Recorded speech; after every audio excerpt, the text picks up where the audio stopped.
เร็วไอพิศูนย์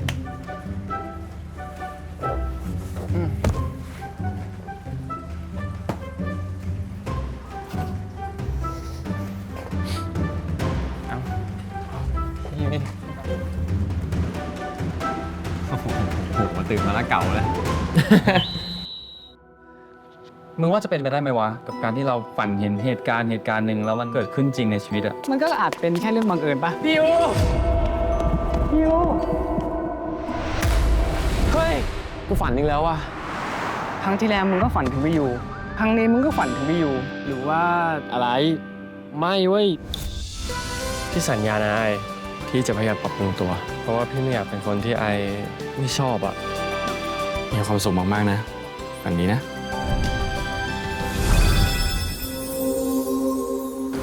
สวัสดีครับปอนนะคะโปรดิวเซอร์จากซีรีส์ I Saw You in My Dream นะครับเธอฉันฝันเราครับซีรีส์ I Saw You in My Dream นะครับเป็นซีรีส์ที่เราเรียกว่าเป็นช่องโรแมนติกแฟนตาซีเรื่องราวหลักๆอะครับมันจะเกิดขึ้นผ่านตัวละครที่ชื่อว่าไอนะครับไอจะเป็นตัวละครที่มีซิกเซนส์หรือมีนิมิตพิเศษกว่าคนอื่นๆเนาะเขาจะเริ่มเข้าสู่ช่วงอายุ 20 แล้วก็เริ่มจะมีความฝันแปลกๆเกิดขึ้นซึ่งเขาฝันแล้วอ่ะมันมีบางอย่างหรือมีเหตุการณ์บางอย่างที่มันเกิดขึ้นจริงครั้งแรกไปก็ยังไม่ค่อยรู้สึกอะไรเนาะแล้วก็พอมันเริ่มถี่ขึ้นอ่ะเขาเลยรู้สึกว่าเฮ้ยเขาเหมือนมีพลังวิเศษกูฝันเห็นภาพเดียวกันเลยเว้ยภาพที่กูตกต้นคริสต์มาสอ่ะแต่หลังจากนั้นมันก็เกิดขึ้นอีกนะเว้ยจุดเริ่มต้นนะคะของเรื่องนี้อ้างอิงจากนิยาย I Saw You in My Dream หรือคุณในฝันในชื่อไทยค่ะแล้วก็เราก็ได้เอามาดัดแปลงเอามาตีความใหม่กับพี่บาสซึ่งเป็นสคริปต์ด็อกอีกคนหนึ่งในตอนนั้นและพี่ฟิวจาก VTV ค่ะซึ่งเราก็จะมาดูว่าจากนิยายที่มีจำนวนหน้าถึง314 หน้ากลายเป็นซีรีส์12 ตอนค่ะเราอยากจะปรับจากตัวนิยายมานิดนึงแต่ยังคงเส้นเรื่องของนิยายไว้อยู่นะคะเราแค่แบบเหมือนอยากจะเติมความสนุกความแบบมีสีสันในเชิงภาพมากขึ้นนะครับซึ่งจุดเด่นของเรื่องนี้มันก็คือการที่เราจะได้เห็นความแฟนตาซีและในขณะเดียวกันมันก็มีความระทึกอะไรบางอย่างคือมันก็จะไม่ได้เป็นแฟนตาซีแบบน่ารักอย่างเดียวแต่ว่าพอมันถึงจุดหนึ่งอะไรอย่างเงี้ยครับตัวเรื่องมันก็จะนำพาไปสู่เรื่องราวต่างๆที่มีทั้งความสนุกมีความตื่นเต้นแล้วก็มีทั้งความแบบว่าเฮ้ยมันจะเกิดอะไรขึ้นบ้างซึ่งมันเป็นอะไรที่เรารู้สึกว่ามันเป็นช่องใหม่ๆความรู้สึกใหม่ๆที่เวลาคนดูซีรีส์ BL เนี่ยน่าจะชอบแล้วก็เป็นรสชาติที่น่าสนใจอีกอันนึงอะไรเงี้ยเขาก็อยากให้ฝากติดตามครับรอดูเลยวันนี้มันเกิดขึ้นจริงแน่ที่ผ่านมา VTV กับ D-Hub ก็ได้เป็นพาร์ทเนอร์ที่ดีต่อกันมาตลอดเราก็ได้เห็นศักยภาพและผลงานดีๆจากทาง D-Hub แล้วก็ไดเรคเตอร์พี่ตีมาตลอดเราจึงอยากยกระดับความร่วมมือระหว่าง VTV กับ D-Hub โดยการผลิต VTV Original ร่วมกันเป็นครั้งแรกซึ่งนั่นก็คือ I Saw You in My Dream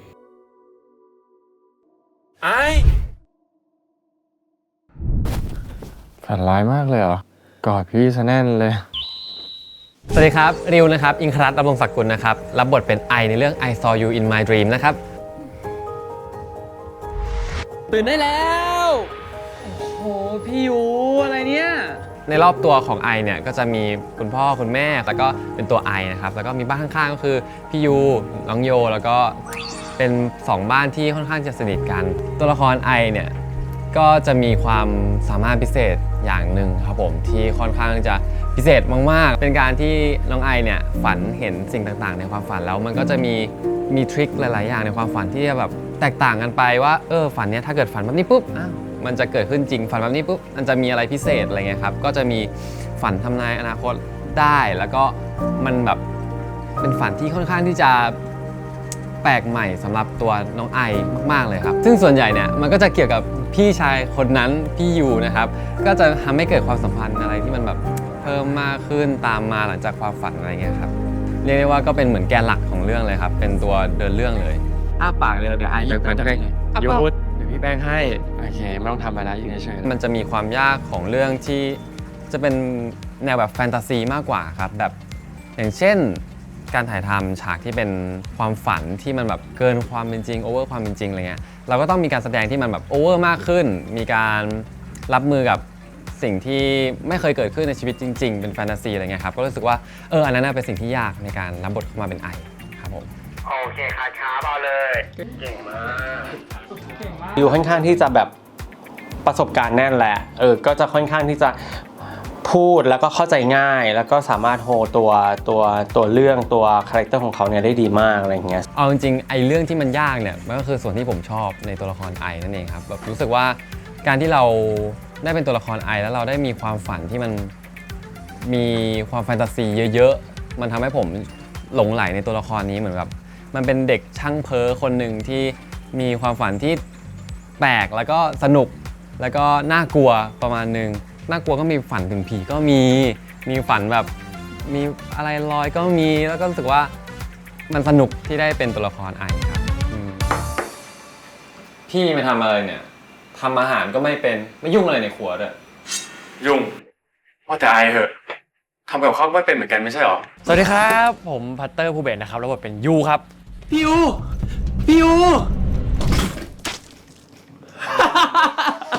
ตามจริงแล้วเนี่ยยูจะมีครอบครัวอยู่1คนนะครับก็คือเป็นน้องชายของเขาชื่อโยรับบทโดยเซิร์ฟครับผมตามจริงเขาก็มีครอบครัวที่อบอุ่นแล้วฮะแต่ว่าเกิดเหตุการณ์บางอย่างที่ทำให้เสียพ่อและแม่ไปครับเราต้องแบบเป็นคนที่แข็งแกร่งขึ้นต้องแบบเป็นเสาหลักของครอบครัวต้องเป็นที่พึ่งให้น้องให้ได้อะไรเงี้ยประมาณนั้นแต่ว่าก็จะมีพ่อแม่ที่เรานับถือเขาเนี่ยเหมือนแบบพ่อแม่เป็นพ่อแม่ของเราเลยก็คือพ่อแม่ของน้องไอนั่นเองนะครับก็จะรู้จักมาตั้งแต่เด็กเล่นกันมาตั้งแต่เด็กจนเราได้สนิทกับพ่อและแม่ของเขาจนนับถือเป็นอาจจะเป็นพ่อแม่บุญธรรมได้เลยเพราะว่ารักมากจริงๆครับแม่ปีที่แล้วพี่ยูก็ได้ iPad ไปอ่ะปีนี้ก็ได้เกมเพลย์ไปอีกอ่ะโอ้ยแล้วเราจะโวยวายทำไมฮะถึงเวลาก็ไปแย่งพี่เขาเล่นอยู่ดีอ่ะพี่ยูเนี่ยเขามีความละเอียดมากแล้วก็มีความโรแมนต์สูงมากซึ่งมันยากตรงที่ว่าการเก็บรายละเอียดของเขาเนี่ยละเอียดมากจริงๆจนกระทั่งที่เราสามารถแบบว่าจำได้ว่าน้องไอชอบกินอะไรน้องเซิร์ฟชอบกินอะไรอิงต้องการอะไรแค่แบบสังเกตแล้วก็สามารถสั่งให้ได้เลยโดยส่วนตัวแล้วเนี่ยผมไม่ได้มีความที่จะละเอียดได้มากขนาดนั้นก็เลยพยายามศึกษาพฤติกรรมของพี่ยูอยู่ว่าเขาทำยังไงเขาแบบมีชุดความคิดแบบไหนก็พยายามที่จะเรียนรู้เขาอยู่นะครับพี่ยู หลานเอ้ย ทำอะไรเจ้ารู้ไหมว่าความพิเศษของหนวดของข้าเนี่ยคืออะไรอยากจะเรียนรู้ความโรแมนต์ของเขาจังเลยอยากจะเรียนรู้ความแบบเก็บรายละเอียดของเขาจังเลยซึ่งถ้าเกิดเรานำมาเป็นต้นแบบในการใช้ชีวิตเนี่ยผมรู้สึกว่าน่าจะทำให้ชีวิตผมน่าจะมีความเท่ขึ้นหรือเปล่าไม่รู้เรื่องที่บอกว่าจะเลิกแกล้งอ่ะมันลดลงทีละนิดได้ไหม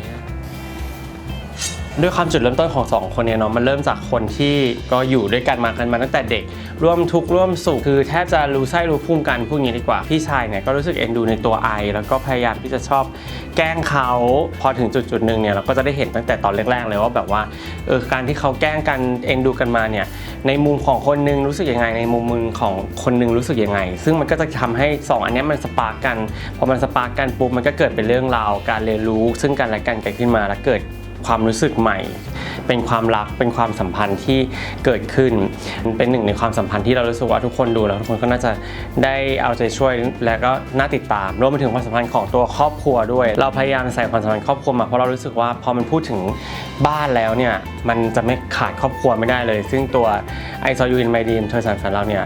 ค่อนข้างที่จะตอบโจทย์ในเรื่องของความพูดถึงครอบครัวความรักในครอบครัวด้วยแล้วก็การใช้ชีวิตร่วมกันในบ้านอะไรอย่างเงี้ยพี่แหละหันไปทางนู้นเลยไอจะนอนแล้วก็พี่หันไปทางนู้นแล้วพี่นอนไม่หลับนอนไม่บ่น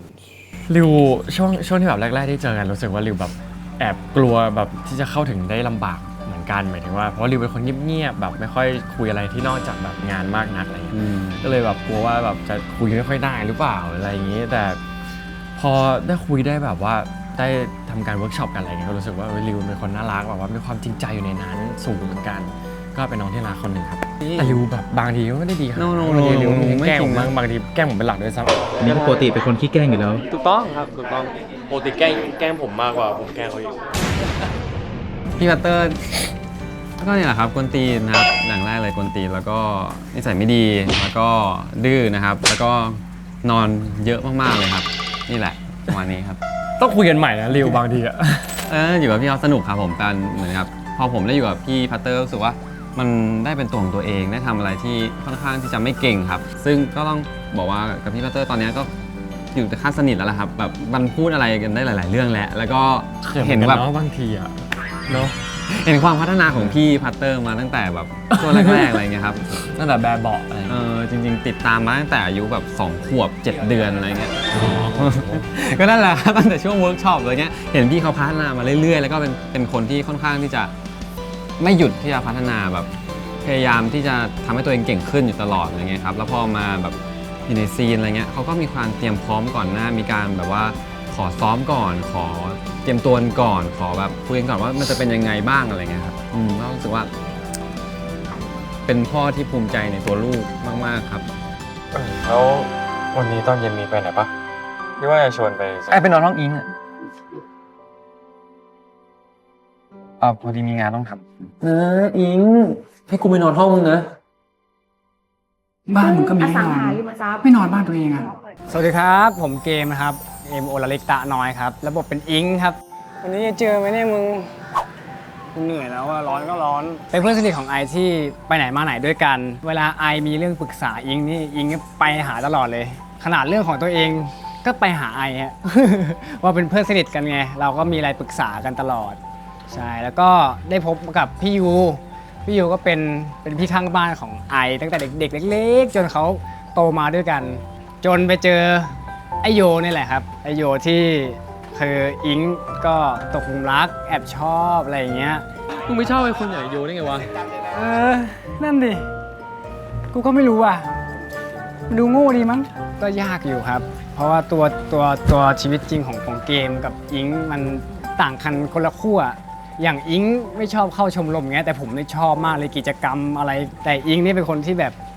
เงียบๆไม่ค่อยเข้ากิจกรรมไม่ค่อยเข้าสังคมกับเพื่อนๆ คุยกับเกมเยอะอะไรอย่างเงี้ยประมาณหนึ่งในการที่จะแบบว่าน้องต้องแบบต้องแบบนี้ต้องแบบนี้แบบนี้นะก็คือให้ช่วยกับคุณครูเวิร์กช็อปอะไรอย่างเงี้ยการทำงานแต่ก็พยายามอย่างเต็มที่อะไรอย่างเงี้ยเหมือนกันในการที่จะเข้าคู่กับตัวโยซึ่งรับบทโดยเซิร์ฟอะไรอย่างเงี้ย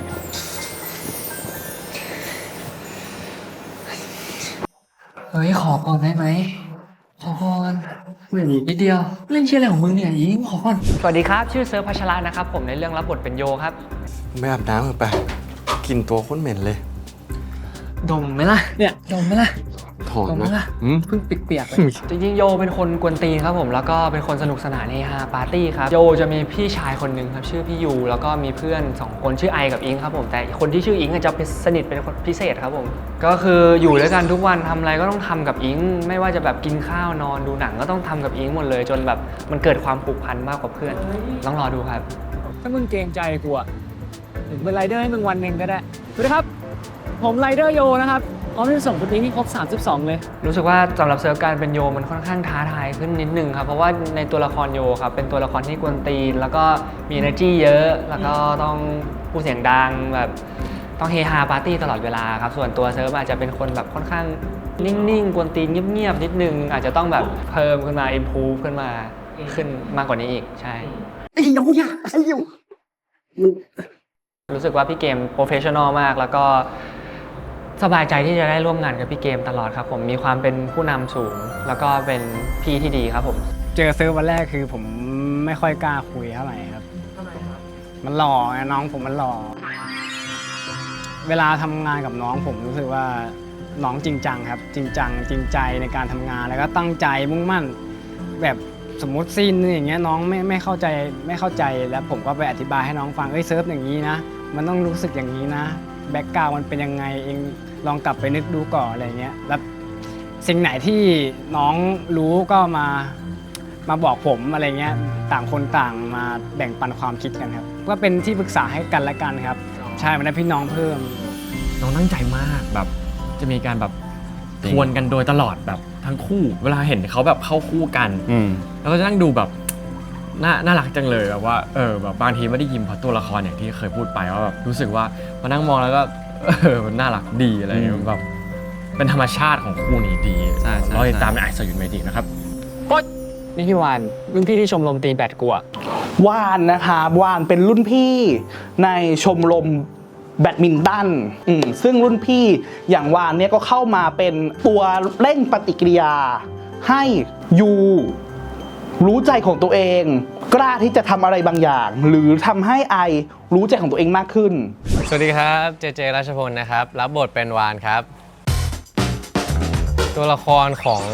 วานเนี่ยครับจะเป็นตัวละครที่แอบชอบตัวไอครับผมแล้วก็แต่ว่าจะพูดไงดีมันเป็นรักข้างเดียวแล้วกันครับผมคือเราแอบชอบเขาอยู่ฝ่ายเดียวแต่ไม่ว่าเราจะพยายามแค่ไหนเขาก็ไม่ชอบเรากลับเลยสักนิดเดียวครับผมเราเจอกันอีกแล้วนะครับผมคิดว่าตัวละครวานเป็นตัวละครที่ค่อนข้างมีความห่างจากชีวิตจริงผมอยู่พอสมควรนะครับเพราะว่าผมเองก็ถ้าชีวิตจริงเนี่ยก็ถ้าชอบใครเนี่ยก็จะไม่ได้ลุกแบบว่าไปตามจีบเขาหรืออะไรขนาดนั้นนะครับก็จะค่อยๆทำทรงเนียนๆจีบไปซะมากกว่าแต่ผมคิดว่าตัววานเนี่ยเป็นตัวที่แบบรักแล้วแบบกูจะจีบกูอยากได้คนที่เป็นแฟนกูต้องลุยกูต้องลุกนะอะไรอย่างเงี้ยแล้วก็แสดงออกค่อนข้างชัดเจนเลยซึ่งอาจจะทำให้เราต้องทำกันบ้านตรงนี้ว่ามันจะต้องเป็นประมาณไหนนะเวลาที่เรารู้สึกรักใครสักคนมากๆแล้วอยากที่จะจีบเขาเลยอยากที่จะให้เขามาเป็นแฟนเราเลยอะไรอย่างเงี้ยครับผมเป็นคนที่แบบน่ารักตรงที่ว่าเขาแบบสงสัยอะไรหรือเขาอยากรู้อะไรอย่างเงี้ยเขาก็เดินพุ่งไปหาผู้กำกับหรือว่าเดินถามทุกคนว่าแบบเขาทำแบบนี้ดีไหมหรือว่าแบบมันควรจะเป็นยังไงก็รู้สึกว่าเขาเป็นคนที่ค่อนข้างที่จะแบบฝ่ายที่จะทำให้ดีขึ้นอ่ะแบบทำอยากให้มันออกมาดีเห็นความพยายามของพี่เขาประมาณนั้นใช่มีอะไรต้องคุยกันอีกอะยู สวัสดีค่ะสตีฟ สริษานะคะรับบทเป็นปันค่ะปันว่าปันคิดแล้วก็ตัดสินใจเรื่องนี้มาดีมากเลยก็ตัวละครปันนะคะเขาก็จะเป็นผู้หญิงที่มีความมุ่งมั่นมีความพยายามแล้วก็เป็นผู้หญิงที่มีความฝันค่ะคือจะทำให้ตัวเองไปถึงฝันให้ได้อย่างดีที่สุดค่ะแล้วก็ตัวปันเนี่ยจะมีความสัมพันธ์กับพี่ยูค่ะความสัมพันธ์ของปันกับยูเนี่ยก็จะมีคอนฟลิกต์กันระหว่างทางเกี่ยวกับเรื่องของความฝันเนี่ยแหละแต่ว่ายังไม่บอกละกันว่าเป็นยังไงเดี๋ยวรอไปดูในเรื่องนะคะปันจะ30แล้วนะยูก็รู้ว่าโอกาสในวงการของปันมันเหลือน้อยมากแล้วว่าจริงๆค่อนข้างชอบตัวละครปันนะเพราะว่ามันมีความใกล้เคียงกับตัวตนของซีฟนิดนึงก็คือแบบว่าเป็นคนที่มุ่งมั่นแล้วก็มีความฝันแล้วก็อยากทำฝันของเราให้มันเป็นจริงอะไรอย่างเงี้ยค่ะแล้วก็ปันเขามีความกล้าหาญในการที่จะ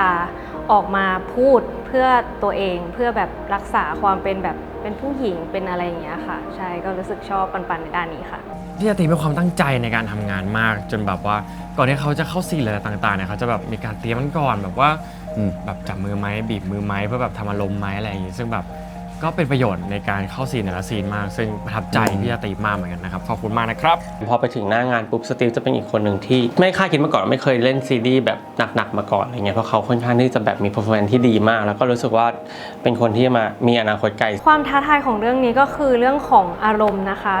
คือเห็นได้ว่าตัวละครปันเนี่ยเขาเป็นตัวละครที่จะมีความรู้สึกทั้งความกลัวความกังวลความโกรธคือมันมีอารมณ์ด้านนี้เยอะมากหลายๆอย่างเลยซึ่งมันแบบมัน challenge กับสตีฟมากๆที่แบบว่าเป็นครั้งแรกด้วยที่ได้ลงมาเล่นเป็นนักแสดงแบบว่าเต็มตัวแบบมีเส้นเรื่องของตัวเองอะไรอย่างเงี้ยค่ะซึ่งทำให้พอเราได้เข้าถึงได้เล่นบทที่มีอารมณ์หลากหลายแบบนั้นก็ทำให้รู้สึกว่า challenge แล้วก็อยากทำให้ดีให้เต็มที่ให้มากที่สุดค่ะซึ่งตัวปันเนี่ยก็เข้ามาในฟังก์ชันของเรื่องพูดถึงความฝันที่ไม่ใช่การนอนหลับฝันด้วยอีกอย่างหนึ่งค่ะมาอย่า ก็สนุกดีครับเป็นอีกอันหนึ่งที่ท้าทายเวลาที่เราร่วมงานกับเด็กใหม่ๆอยู่แล้วซึ่งมันไม่ใช่ความที่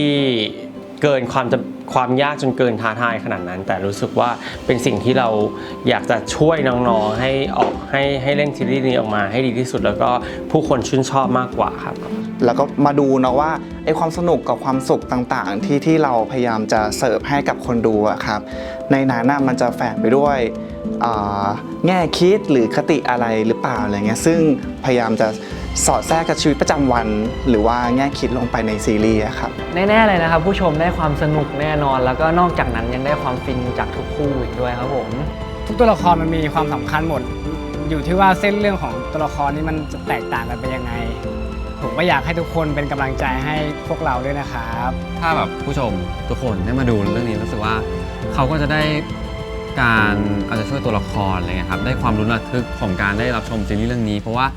จริงๆแล้วเรื่องเนี้ยมันอาจจะดูไม่มีอะไรอาจจะดูข้างนอกมันเป็นความรักหรือเปล่าเบาหรือเปล่าแต่จริงๆแล้วมันมีเส้นเรื่องที่เป็นแบบเกี่ยวกับความฝันที่มันเกิดขึ้นจริงแล้วมันมีการแก้ปัญหาเกี่ยวกับความฝันนั้นว่าแบบตัวละครมันจะมีวิธีการแก้ปัญหานั้นยังไงแบบในเรื่องที่มันแฟนตาซีแล้วมันแบบไม่น่าจะเกิดขึ้นจริงในชีวิตได้อย่างเงี้ยใครจะรู้ว่ามันต้องแก้ยังไงก็เลยแบบรู้สึกว่า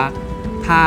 ทุกคนได้ไปดูอย่างเงี้ยมันจะทำให้ลุ้นแล้วก็แบบเอาใจช่วยตัวละครไอแล้วก็อยู่แล้วก็แบบทุกๆคนว่าเฮ้ยจะแก้ปัญหาแล้วมันจะหลุดพ้นจากทำยังไงดียังไงถูกต้องรู้สึกว่าอยากให้ทุกคนได้ไปดูจริงๆครับมีหลายมุมมองมากจริงๆพี่ยูไหนบอกว่าจะไม่แกล้งเราไงไม่ได้แกล้งแค่แซว